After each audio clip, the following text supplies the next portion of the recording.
Hey humans, how's it going? Susan Ruth here. Thanks for listening to another episode of Hey Human Podcast. This is episode 367, and I had a conversation with Juan Vidopio. Juan is a Columbian-born musician and producer, raised in a deeply faithful missionary family. He came to have his own understanding of faith. He's traveled around the world many times over, and recently I had the pleasure of officiating his marriage to his lovely bride. He's a character and a half. He's a very, very talented individual, and I think you're going to enjoy it. Check out heyhumanpodcast.com for links and to learn more about my guests and the show. Check out susanruth.com to learn about me and my other artistic endeavors. Follow Susan Ruthism and Hey Human Podcast on social media. Find my albums on Spotify, Apple Music, Amazon Music, or wherever you get your music. Look for my more recent album, All I Ever Wanted Was Everything. And check out my relationships and sex show with sexologist and healthcare practitioner Mara Edelman. It's on YouTube under Are We There Yet podcast show. Comes out every other Friday. All sorts of fun things in there. Rate, review, and subscribe to Hey Human Podcast on iTunes or wherever you get your podcasts. And thank you for listening. Be well, be kind. Prayers go out to the folks in the submergible and hope they are found alive and well. And yeah, just let's be there for each other. Let's lift each other up and bring love. Here we go.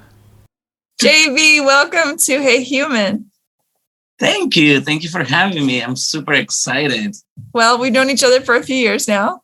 That's right. Through our mutual friend, Chris, who was awesome. And you were just on a project that I was working with. And I thought, man, he's got an interesting story. I'm going to get him on the show. So I'm so glad that you are here. Oh, thanks. I was surprised that you, especially you, consider my story interesting. So let's see. I'm very curious. Well, let's get into it. Where did you grow up? What was childhood like for you? Childhood. I was born in Colombia, in Bogota, with a twin brother, identical twin brother. And the story, my dad is, or he was a celebrity back in the, in the days in Colombia. He had a TV show, and my mom was one of the, they used to do like models and dancers and whatever, like host, be around. So somehow they have twins, and then a few months later, so. Things didn't work out with my parents, and my mom decided to move to Venezuela. Venezuela back in the days was like, America. It was super prosper, and it was a lot of crime still and a lot of craziness, but it was a little bit of money. And I think we got there just when it ends, when the money was gone. So things were really, crazy. I grew up, I didn't see my dad until I was 18 is when I reconnected with him. But we grew up with my stepdad. Oh, he was a missionary. My mom married him. They met in the seminary in Colombia or something like that. And he brought us all to Venezuela. And then, then my life started over there, traveling a lot. As a kids with my dad, we grew up very, very, very poor. We were the poor of the poorest. Like being a missionary, it was like synonymous of being, missionary. And we travel a lot. In 1 year, we live in 3 different cities or states, so we never, for many years, my twin brother and I were in different schools a year. So that was very unstable. But, the magic and the fun, you don't see things like we went to the Amazons, to the indigenous communities, we learned how to play the guitars at 7 years old. So we play songs with my mom, one of the twins in each side. And then my dad opened churches and, helped the communities, and it was good. Were you expected to be part of the mission to bring the word to other kids? No, we were demanded a lot, being preach kids. People think that you have to be better example and better. And we were just kids, and And that was part of the frustration, because maybe on like we couldn't be regular kids. It was enough to be in a twin, but then the kids faster, and so we were. It was a lot of the demands until teenagers, until an adult, until I left church. Like, you know, it was a lot of pressure to do and not do things, and to act certain ways, and you know, it's part of the church culture.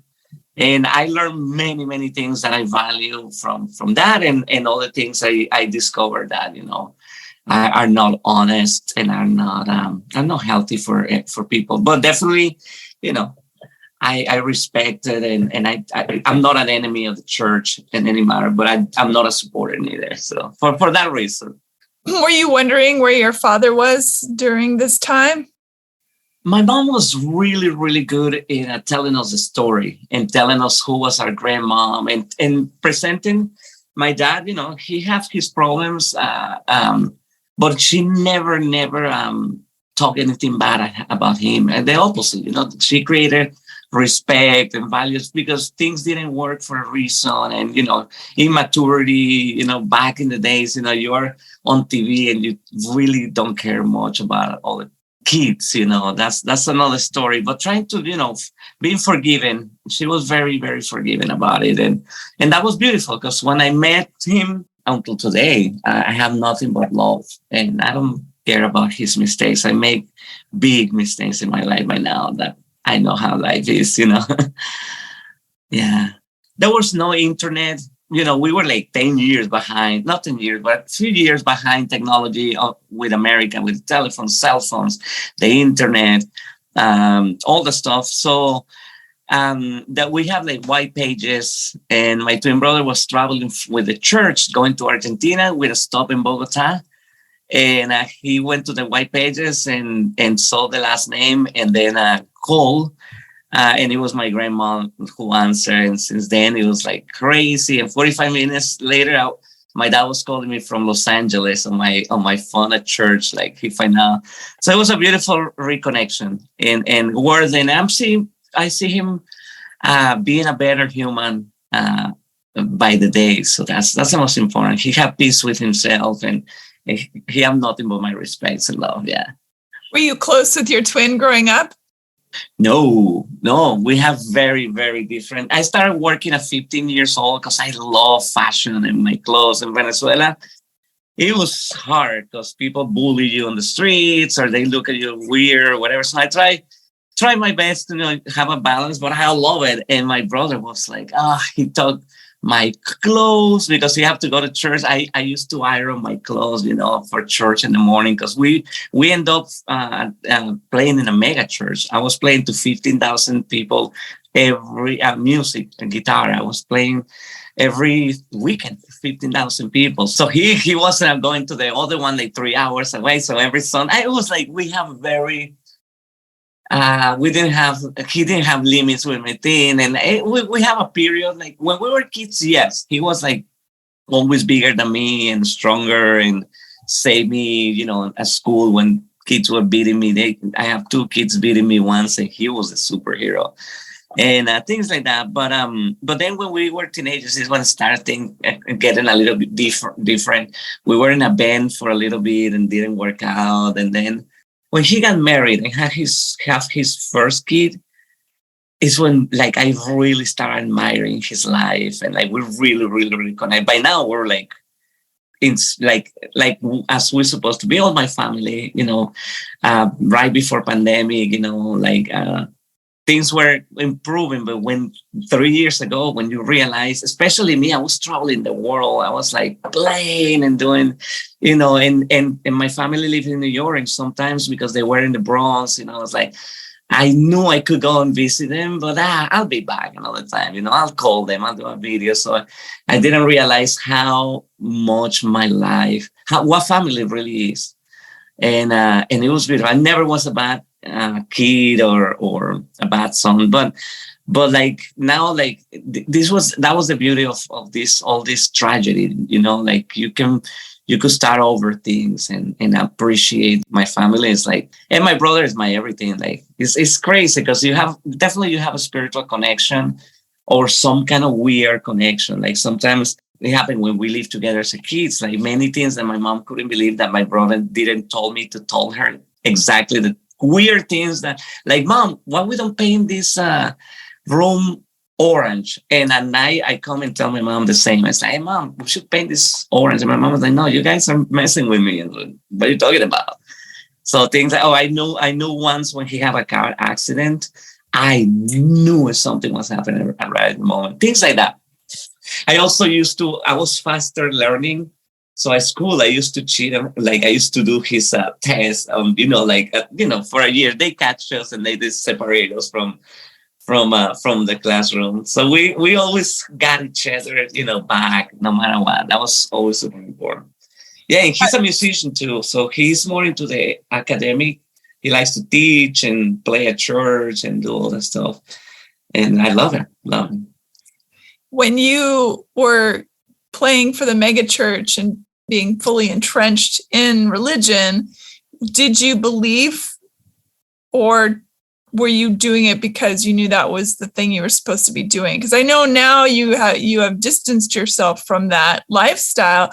So I'm curious where it happened that you thought, this isn't what I feel or think in my heart. Well, I was part of that church because honestly, it was what we needed it. It was so radical and open to everybody, gays, black, white, whatever. I mean, this is in Venezuela, but poor, rich, like the broken heart. It was such a great movement that it was starting, and start growing. That's what it gets something. But then it just turned into like, the same culture. And it was like, the pressure of everything that we were preaching at the beginning against, we start putting it in people again. So it's just that the malign, it's the darkness of religion. That's the problem, because it doesn't start as a religion. It starts as an answer for your community, for the broken hearts, and a spiritual connection. I'm very spiritual. And I think like God, for me to believe, I have to see it. I don't believe in just theories so I grew up like that, it's like anything that manifests in a real touchable way for me. That's what and definitely that's what I believe in God. That's what I'm spiritual, but I have zero interest to teach or be a leader to anybody in a religion. And I was deep. My church was really, it was really revolutionary musically. It was big. I was very well known in South America because I was the only guitar player for that church. So it was like a very big involved in the Christian culture, and I played with big Ron Kenoly and a big American musicians, from the Christian market. It gave me a lot of opportunities to expand my vision, because I live in a third world country, which everybody was telling me I couldn't do it. I'm like everything, literally there's the culture of putting you down, and at school I hear, it was so I pushed myself. I started pushing really, really crazy in certain ways and avoiding certain things. And church was really an answer for many things that I needed at that specific church. But then it was a cult to the leader. And even for me, people thought I have something special, and I didn't know. And that started making me very uncomfortable. And in a point, I started kind of believing, oh my God, maybe I, and then I realized, no, I'm as fucked as the person who's asking me right now for advice. I couldn't pretend, and people were want me to pretend things, and no, absolutely no mind. And that's what I left. And I don't regret it. There's beautiful people still over there, and beautiful friends. But definitely I will not take my daughter to that way. I have to, it's something, and that's the ultimate. That's for me the most important, How old is your daughter? She's going to be 6. Has she started asking you about God? Yes, she did.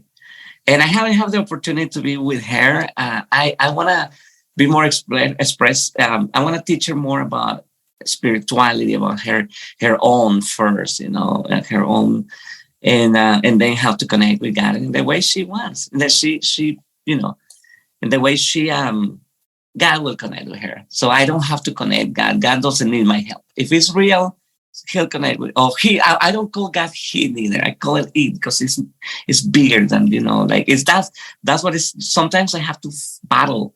There's so much religion that I have in my brain.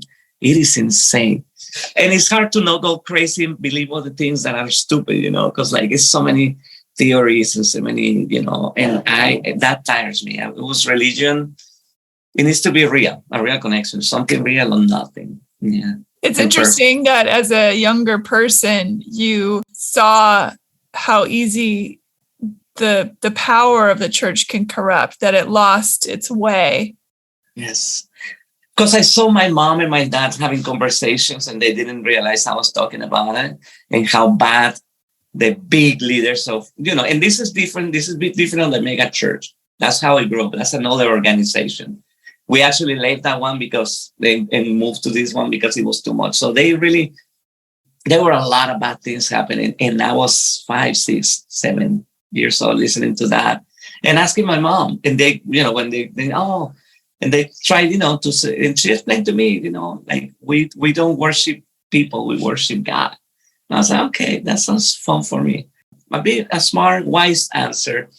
And that's what I needed at that point. When I start seeing people being affected by human control and stuff like that is not okay for me. And that's what I didn't talk anybody with me. I just left and moved to America. My life started and I don't regret it for a second. What was the moment that you decided to come to the States? So because my mom in a point say, okay, this is enough. The kids are getting teenagers and they need to be stable in Caracas. It was a little too late because we were already super unstable. It affected us a lot, that instability. But so she want to stay in Caracas. So she say, and I don't know, but like we now paying rent in Caracas is gonna be hardcore. So he said, okay, I'm gonna ask for a visa and start going to Puerto Rico. I have friends over there and just they preach over there. So they given, a little donation for that and whatever. And he started spending 3 months from Puerto Rico to New York for about like 3 years, probably. Like going back and forward. And then the last time he previously had a heart attack years early, like 4 years before. But in this trip, he was in New York, staying over there, and he finished preaching in a church. And he was going to a 6th floor, walked up, and he had a massive heart attack. So he was in coma for a year and a half, and he passed away. So I was in Venice. My mom moved here, spent like the whole 18 months with him. When he passed away, she called me first, and I have to give the news to my family. And she was like, okay, I don't have anything to do over here. I'm gonna go back with my kids. And I was like, no, stay. I'll come stay with you. Our family needs us, So it was the need of having a little bit. The crime was so horrible in Caracas. I was robbed back with gun. I was like living. I needed to get out of there because we live in in Katia, which is like a very, very poor part of Caracas. And our service at church was until 10:30. Sometimes the Holy Spirit was taking control. It was midnight and we were playing there. You have to take, a bus to the really, really, really bad area. So I was robbed by the same guy 3 times, for example. It was with guns, really bad. So I was also tired. I was like, I'm a musician. I want to do music. I want to do rock and roll. Let me see if this will be a good opportunity. So I went, they gave me the visa and I stayed with my mom. I applied for a church and I worked in a job as a music director. That's all I knew to do. It was music. So I didn't know. And they helped me. They were really amazing people. The pastor ended up cheating on his wife with his secretary. So I was like, I didn't have a sponsor for my visa. So I went and got a job at the Venezuelan consulate in New York, so I could be stable. And that's when like crazy Hugo Chavez and things in Venezuela were happening. So I didn't want to look like I was supporting, like that, but I needed to stay. I needed to stay here and with legal.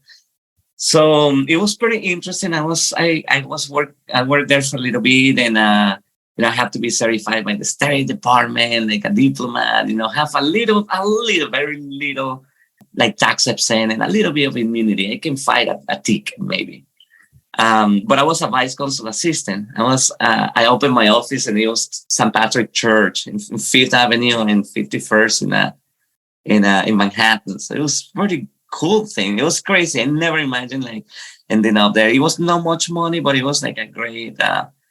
It was a great job, and I ended up helping a lot of people, like meeting a lot of all these Venezuela like baseball players from the Yankees or like models or Carolina Herrera. They all have to come and get passport with me. So it was super fun meeting a bunch of people, making good friends. I never believe in connections and like anything for my career or my interest. I don't like to start like any relationship that way. I barely ask my friends about what they do because I like to, for 4 years, I didn't speak English because I was in a Spanish church, and then I did the consulate until one day I was like, enough. I need to go to an American church. I was to go to church, an American church, and find a girlfriend. And I did both, and kind of like it worked out.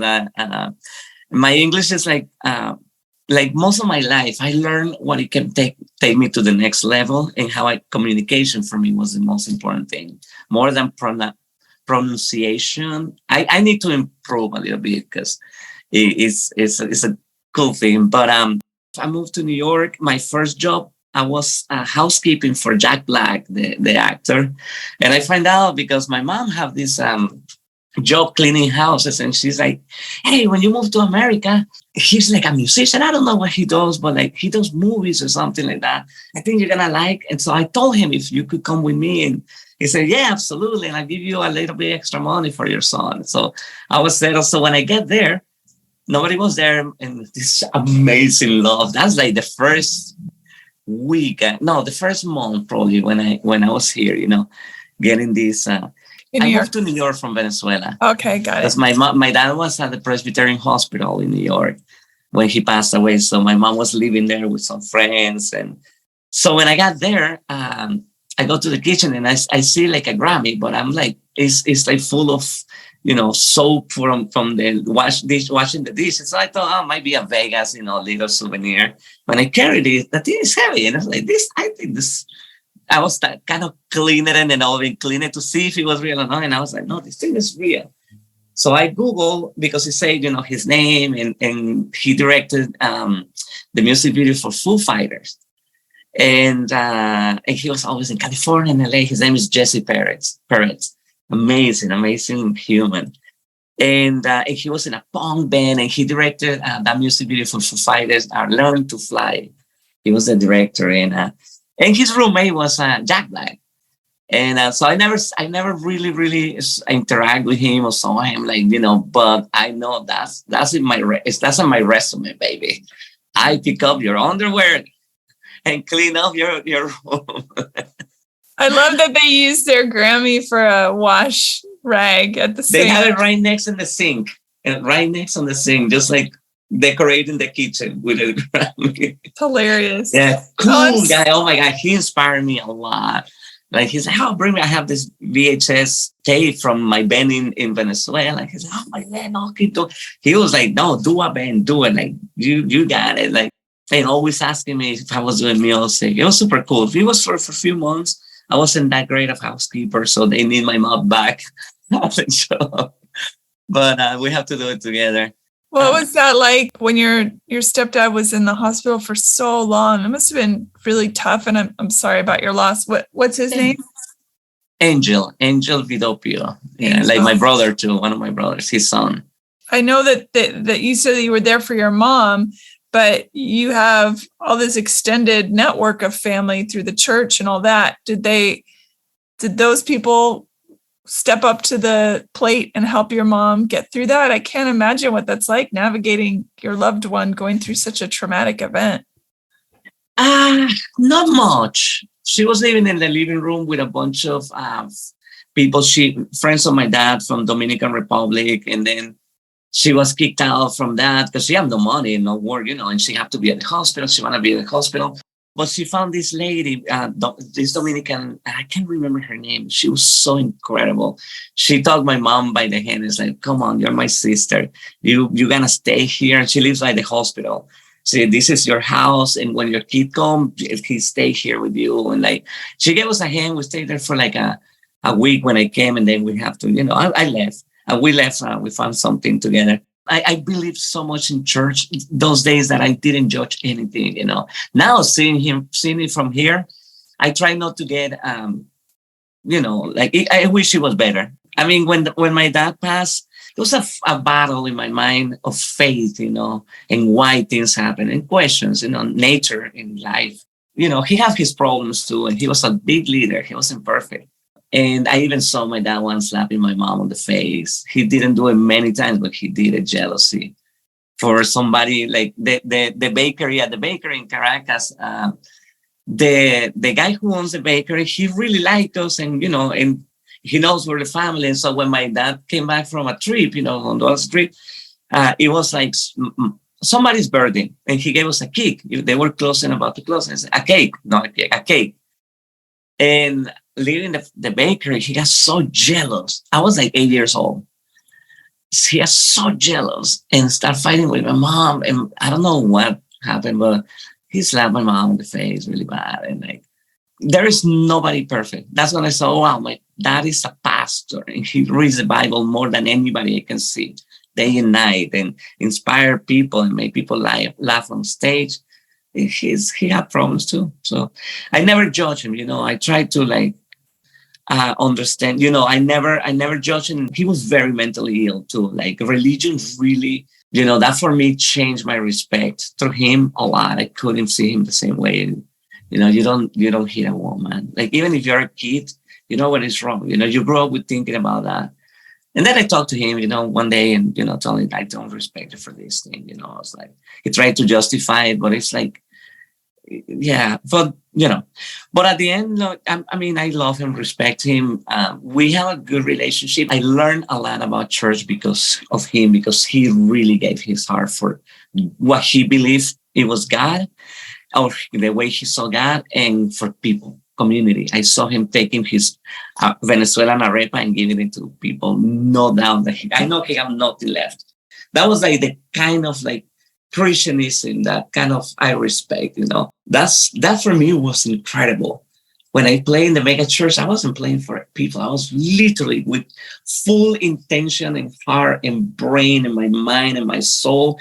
I was playing for God. I was just an instrument for people to connect with God. And I was like mentally always it was crazy and creepy, but so I was teaching not to take the glory from me, but to give it to God. And even if it sounds crazy, like that teach me of like, just a spiritual connection and doing things from the heart. Like you can focus your heart into what you do, and it's magic. It's just something really, really magical. When I've sung, I've felt that connection just to the source of all things. What brought you to Los Angeles? I got divorced in 2014, and I was going through a hard time. I was recording a lot of music. I was doing, she was the singer of my band. It was a tragedy, and New York was hurting me. Living in the house we live, seeing the TV or the same stove we use. So I gave everything to my sister. I even asked her and her husband to take my apartment and move for a second. But it was just like, we were ready to get divorced and stuff like that. It was not like but nobody gets married to get divorced. That's the problem, and I really loved her. And still, she's an incredible human. And interesting. And a twin, she's a twin too, identical twin. Yeah, we both were twins. And so I got divorced, and then I have this opportunity with like in 2015, I start seeing, I met somebody and like from Brooklyn, and we were hanging out, and I was having that time. I was drinking a little. That's the only time in my life that I kind of lost control with alcohol. She was like, "Hey, I'm moving to LA. I think you should move to LA." This is 2015. It was not cool, LA. From New York to LA. I was like, and she's like, I'm going to have this loft that my company is moving me, paying for this, everything. And you can just drive with me. And she's a fashion buyer. So she travels way, like I was in that apartment by myself, paying half rent, And it was it was a nice place. I was like, you know what? I'll stay there for a few months and then I come back to New York. Well, 3 months later, I was touring the whole country. I made these bands, and it was crazy. The world really opened for me to music. I was not expecting this. I started with some local bands. I went to Oregon for the very first time in my life, and I fall in love with Oregon, the West Coast. But Oregon is my spiritual state. I have like really spiritual and emotional connection with them, with the culture, the people, the land. It's beautiful. I lost a lot of people when the band broke up, when my ex-wife and I divorced. Like many people, it was because the band broke up. So it's like, it's going to take me 2 years just to restore what I had before. I'm just going to move to LA and start from zero. My dad lived here. So I was like, at least my dad is over there. If I feel lonely, I'll just go and visit him. And he was in San Marino, I think it was when I moved. I completely dedicated my life to the music. I was working very well, but then I decided I want to do my own project. And I have a client in New York who he almost won American Idol. His voice was incredible. I moved here because I had a dream. I felt like I have a voice, and I end up like being an echo, like a session musician. I didn't want to be an echo, so I always have in my heart that it's something I want to bring, that it can resonate with people. And I'm not interested in fame or like. I'm interested in people to listen, what is from my heart. And I believe in the teamwork. I'm not Jimi Hendrix. That's not my vision. I don't want to be Jimi Hendrix. I don't want to be Eric Clapton. I don't want to be B.B. King. I love the teamwork. I believe music is melody, rhythm, and harmony. And the harmony is based on elements, combining elements. So I love that. I love the team. I love the family part of music, the growing certain kind of community, the community part. I have a lot of separation anxiety, a lot for all those travelers, and my dad leaving, and my stepdad, also, I knew when he left, I knew I will never see him again. It was crazy. And I was a kid. I was 12. And I just look at him from the top of my building until he crossed the street to take, the metro, the subway, I can remember. But I definitely like to be around people. I like to be around people because it nurtures a lot of things, inspire me. I love to be inspired by people. So what's next? You're just going to keep doing music and move forward, yeah? Yeah, no, there's a lot of next. Like I've been building, I joined this band called Velvix. And I just was covering a friend of mine on their tour. They needed a bass player, and I fall in love with that band. I didn't imagine. I was about to give up. No, we never give up. It was incredible. The music, the vibe, the energy, the fans. I was like, so we started working a year ago, and we've been working a lot. Right now, we're about to record an album this year. We're doing it actually, which is crazy, at the Foo Fighters studio. What is his name? Dave Grohl Studio 606 here in LA. And we've been working with this amazing producer, Ethan. He recorded a single for us, and a lot of crazy good things are happening. We're playing, focusing, proving that we can live out of music. That's my big right now project. Is like, if we're gonna do this, we're gonna do it right. We're gonna show the world like a different way to do music, and live in the respect of like you have the vision, the artists have the vision. And if you understand that you bring the vision, they're going to come. You have to understand what you want so clearly.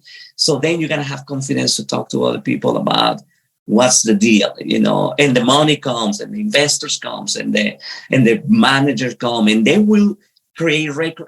Literally, this guy is creating a record label for us. So yeah, no, we're working in a tour this year. We're doing California World Fest in July, and from there we're going on tour like cross country. We're gonna be around. I have two best friends in LA. One is 25 and the other one is 70. So we're like the three musketeers, The 70 years old, John and I started a company providing like full recording, audio, multi-track, and video recording. Or the sets, there's no budget to record albums, but you can perform and put your heart and we'll record it for you. We'll build like, EPK, we'll build everything that you need, So we've been doing that, and that's been amazing because like it's been a great project. A friend of mine is putting this music festival called Skip the Record. It's once a month in LA, and she called me because she was doing it with a guy, the first one, and the guy bailed everything. And so she called me and said, "Hey, any help? Do you think?" And since then, we started doing it together. So she called me her partner. It's her vision and her heart and her spirit. She's the soul of this. But yeah, I'll say, okay. And it's been crazy. It's like 250 people in our backyard. We have tattoo artists. We have food vendors. We have fashion. We have we record everything with drones and cameras just to give the artists, not only the experience, but also material, to go and bring your business a little bit higher, and exposure. Tell people how they can find you all over the internet. Where do they look for you? I'm mostly on Instagram. Hypodive, HYPODIVE,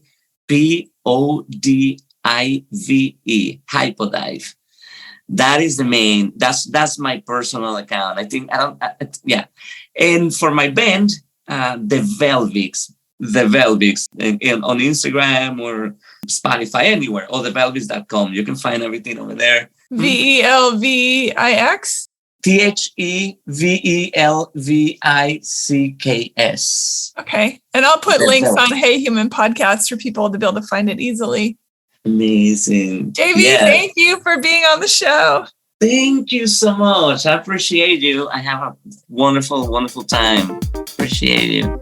Thank you. And thank you for listening, everybody. Bye. Bye. Rate, review, and subscribe to Hey Human on iTunes or wherever you get your podcasts. Thanks. Bye.